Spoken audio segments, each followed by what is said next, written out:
દેવગુરુ Brihaspati 19 October 2025 આવશે કર્ક રાશિમાં. તો તમારી રાશિ પર કેવો રહેશે દેવગુરુનો પ્રભાવ? સર્વપ્રથમ વાત કરીશું જેમના નામના અક્ષરો હોય છે અ, લ, ઈ, મેષ રાશિના જાતકોની. તો મેષ રાશિના જાતકો, દેવગુરુ બૃહસ્પતિ એ તમારા ભાગ્ય ભાવના સ્વામી અને તમારી કુંડળીમાં 12મું સ્થાન ધરાવે છે. કર્ક રાશિમાં ગુરુનું ગોચર એ તમારા ચોથા ભાવમાં થશે. સામાન્ય રીતે ચોથા ભાવમાં ગુરુનું ગોચર સારું પરિણામ આપતું નથી, પરંતુ ઉચ્ચ રાશિમાં તેની સ્થિતિને કારણે ગુરુ ઘણા કિસ્સાઓમાં તમને ફળદાયી પરિણામો આપી શકે છે. કારણ કે ચોથા ભાવમાં ગુરુનું ગોચર માનસિક અશાંતિનું કારણ માનવામાં આવે છે, પરંતુ તેની ઉચ્ચ સ્થિતિમાં હોવાને કારણે, એટલે કે ચંદ્રની રાશિમાં હોવાથી, તમારા મનમાંથી કેટલાક નકામા વિચારો દૂર કરવાના પ્રયત્ન કરવા જરૂરી રહેશે. 12મા ભાવના સ્વામી ચોથા ભાવમાં પ્રવેશ કરી રહ્યા છે, તેથી કેટલાક દૂરના લોકો સાથે તમારી મુલાકાત થઈ શકે છે અથવા તમને વિદેશી બાબતોમાં કેટલાક અનુકૂળ પરિણામો જોવા મળી શકે છે. જો કે દૂરથી આવતી સમસ્યાઓ પણ તમારા મનમાં પહોંચી શકે છે અને તકલીફ ઉત્પન્ન કરી શકે છે, તેથી તમારે આ બાબતોમાં પણ માનસિક રીતે મજબૂત રહેવાની જરૂરત પડશે. મિલકત સંબંધિત બાબતોમાં થોડી વિસંગતતાઓ પછી બધું સારું થઈ જશે. તમારી માતાની ધાર્મિક માંગણીઓની પૂર્ણ થઈ શકે છે. ગુરુનું આ ગોચર મુસાફરીનું કારણ પણ બની શકે છે. ગોચર વિજ્ઞાનમાં આ ગોચર ખૂબ જ અનુકૂળ માનવામાં આવતું નથી, પરંતુ તમારી કુંડળીના શાસક શક્તિના આધારે ગુરુ નકારાત્મક પરિણામો લાવશે નહીં. જો કેટલાક નકારાત્મક પરિણામો આવે છે તો તેને ઝડપથી નિયંત્રિત કરી શકાય છે. હવે વાત કરીએ જેમના નામના અક્ષરો હોય છે બ, વ, ઉ, વૃષભ રાશિના જાતકોની. તો વૃષભ રાશિના લોકો, ગુરુ તમારી કુંડળીમાં 8મા ભાવ અને લાભ ભાવના શાસક ગ્રહ છે. કર્ક રાશિમાં ગુરુનું ગોચર તેને તમારા 3જા ભાવમાં રાખશે. જો કે આ સ્થાન અનુકૂળ માનવામાં આવતું નથી. 3જા ભાવમાં ગુરુનું ગોચર શારીરિક પીડા અને સંબંધીઓ સાથે સંઘર્ષનું કારણ માનવામાં આવે છે. તે સરકાર અને વહીવટ સંબંધિત બાબતોમાં કેટલાક અવરોધોનું કારણ પણ માનવામાં આવે છે. પરંતુ લાભ ભાવના સ્વામીનું ઉચ્ચ સ્થાન તમારા નફાના ગ્રાફને વધારી શકે છે. આ એક સકારાત્મક સંકેત છે. તમારી વિચારવાની ક્ષમતામાં વધારો થઈ શકે છે. તેથી જો ધીરજપૂર્વક વિચાર કરો અને નિર્ણય લો તો તમે નકારાત્મક પરિણામો ટાળી શકો છો. જો કે ઉતાવળમાં લેવાયેલા નિર્ણયો નકારાત્મક પરિણામો તરફ તમને દોરી શકે છે. તમને કોઈ મિત્ર વિશે પણ કેટલીક ચિંતાઓ આ સમયમાં થઈ શકે છે.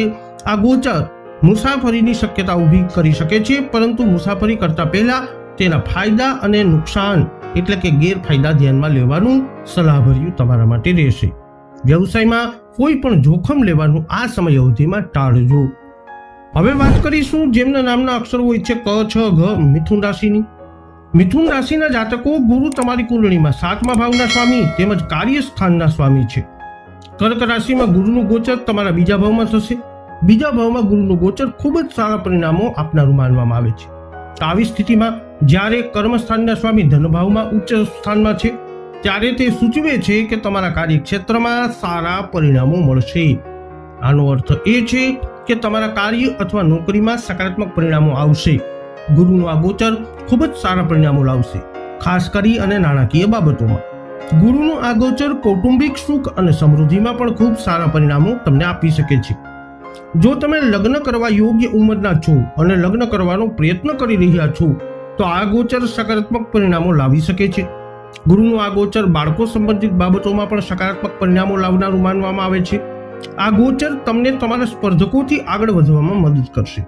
દાન અને પરોપકાર પ્રત્યે તમારો ઝુકાવ વધી શકે છે.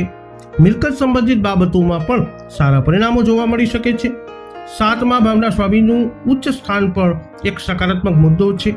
આનાથી માત્ર અનુકૂળ વૈવાહિક સુખ જ નહીં, પરંતુ વ્યવસાય સાથે સંકળાયેલા લોકો માટે પણ સારા પરિણામો આવી શકે છે. હવે વાત કરીએ જેમના નામના અક્ષરો હોય છે ડ અને હ, કર્ક રાશિના જાતકોની. ગુરુ તમારી કુંડળીમાં 6થા ભાવના અધિપતિ હોવા ઉપરાંત તમારા ભાગ્ય સ્થાનના પણ શાસક ગ્રહ છે. કર્ક રાશિમાં ગુરુનું ગોચર તમારા 1લા સ્થાનમાં થશે.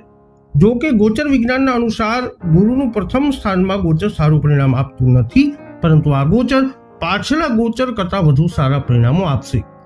આનો અર્થ એ છે કે કર્ક રાશિમાં ગુરુનું ગોચર મિથુન રાશિમાં તેના સમય કરતાં પણ વધુ સારા પરિણામો આપશે. આ સ્થાન આદર્શ નથી, છતાં આ ગોચરને સરેરાશ માનવામાં આવે છે, કારણ કે તે પાછલા કરતાં વધુ સારા પરિણામો આપે છે. પ્રથમ લગ્ન સ્થાનમાં ભાગ્ય ઘરના સ્વામીને ઉચ્ચ સ્થાન પણ નોંધપાત્ર ભાગ્ય પ્રદાન કરશે. પ્રથમ ભાવમાં છઠ્ઠા ભાવના સ્વામીને ઉચ્ચ સ્થાન લોન અને અન્ય બાબતોમાં અનુકૂળ પરિણામો લાવશે. નોકરી કરતા લોકો પણ સારા પરિણામો જોઈ શકે છે. આનો અર્થ એ છે કે તમને મિશ્ર અથવા સરેરાશ પરિણામોનો અનુભવ થઈ શકે છે. જો કે પહેલા ભાવમાં ગુરુનું ગોચર મૂંઝવણભર્યું માનવામાં આવે છે, તેથી કામ કરતા પહેલા નિષ્ણાતોની સલાહ લેવી જરૂરી છે. તમારા ગૌરવ અને આદરનું ધ્યાન રાખો. ઉતાવળમાં નિર્ણય લેવાનું ટાળો. સરકાર અને વહીવટમાં સામેલ લોકો સાથે સારો વ્યવહાર કરો. આનાથી થોડો વિલંબ થઈ શકે છે, તેથી કામ કરવા માટે થોડો વધારાનો સમય કાઢવાની વધુ સારા પરિણામો તમને અવશ્ય મળશે. જેમના નામના અક્ષરો હોય છે મ અને ટ, સિંહ રાશિના જાતકોને. સિંહ રાશિના જાતકો, ગુરુ તમારી કુંડળીમાં 5મા અને 8મા ભાવના શાસક છે. ગુરુનું કર્ક રાશિમાં ગોચર તેને તમારા 12મા ભાવમાં લઈ જશે. ભલે ગુરુ ઉચ્ચ સ્થિતિમાં હોય, પરંતુ પરિણામો તમે અત્યાર સુધી જે ગોચરનો અનુભવ કરી રહ્યા છો તેના કરતા નોંધપાત્ર રીતે નબળા બની શકે છે. જ્યારે ગુરુ મિથુન રાશિમાં હતો, આનો અર્થ એ છે કે ગુરુનું કર્ક રાશિમાં ગોચર તમારા માટે અનુકૂળ માનવામાં આવશે નહીં. જો કે વિદેશમાં અભ્યાસ કરતા વિદ્યાર્થીઓ સકારાત્મક પરિણામો તમને મળી શકે છે. જો તમારું બાળક પ્રવાસનું આયોજન કરી રહ્યું છે અથવા તમે તેમને સ્થાયી થવા, શિક્ષિત કરવા અથવા કારકિર્દીમાં સામેલ કરવા માટે વિદેશ મોકલી રહ્યા છો તો કેટલાક સકારાત્મક પરિણામો શક્ય બની શકે છે. જો કે સામાન્ય રીતે 12મા ભાવમાં ગુરુનું ગોચર અનુકૂળ માનવામાં આવતું નથી. ગોચર વિજ્ઞાન અનુસાર આવા ગોચરથી ખર્ચ થઈ શકે છે, વધી શકે છે. તેનાથી થોડી સ્વાસ્થ્ય સમસ્યાઓ પણ થઈ શકે છે અને ક્યારેક ખોટા આરોપો પણ આવી શકે છે. આવી સ્થિતિમાં એવું કંઈ કરવાનું ટાળો જેનાથી આરોપો લાગી શકે. ઉપરાંત તમે જે કંઈ કરો છો તેના પુરાવા રાખો, જેથી જો કોઈ આરોપ લાગે તો તમે સાબિત કરી શકો કે તમે ગુનેગાર નથી. આ રીતે પ્રાર્થના કરીને તમે નકારાત્મક પરિણામોને નિયંત્રિત કરી શકો છો. હવે વાત કરીશું જેમના નામના અક્ષરો હોય છે પ, ઠ, ણ, કન્યા રાશિની. તો તમારી કુંડળીમાં ગુરુગ્રહ 4થા અને 7મા ભાવ બંનેના સ્વામી છે. કર્ક રાશિમાં ગુરુનું ગોચર તમારા નફાના સ્થાન 11મા સ્થાનમાં થશે. 11મા સ્થાનમાં ગુરુનું ગોચર ખૂબ સારા પરિણામો આપનારું માનવામાં આવે છે. વધુમાં 7મા ભાવના સ્વામી 11મા સ્થાનમાં ઉચ્ચ સ્થિતિમાં રહેશે. પરિણામે વ્યવસાય સાથે સંકળાયેલા લોકો ખૂબ સારા પરિણામોની અપેક્ષા રાખી શકે છે. લગ્ન અને અન્ય બાબતોને લગતા મુદ્દાઓમાં પણ સકારાત્મક પરિણામો જોવા મળી શકે છે. ગુરુનું આ ગોચર વૈવાહિક જીવનને પણ અનુકૂળ બનાવી શકે છે. બાળકો સંબંધિત બાબતોમાં પણ સારા પરિણામો જોવા મળી શકે છે. પદ અને પ્રતિષ્ઠાની સંભાવનાઓ મજબૂત બનશે. તમે વાહનો અને અન્ય વૈભવી વસ્તુઓનો આનંદ માણી શકો છો. ગોચર વિજ્ઞાન અનુસાર આનંદના સાધનોમાં વધારો સૂચવે છે. આનો અર્થ એ છે કે ગુરુ કર્ક રાશિમાં તેના રોકાણ દરમિયાન તમને ખૂબ સારા પરિણામો આપવા લાગવાના છે.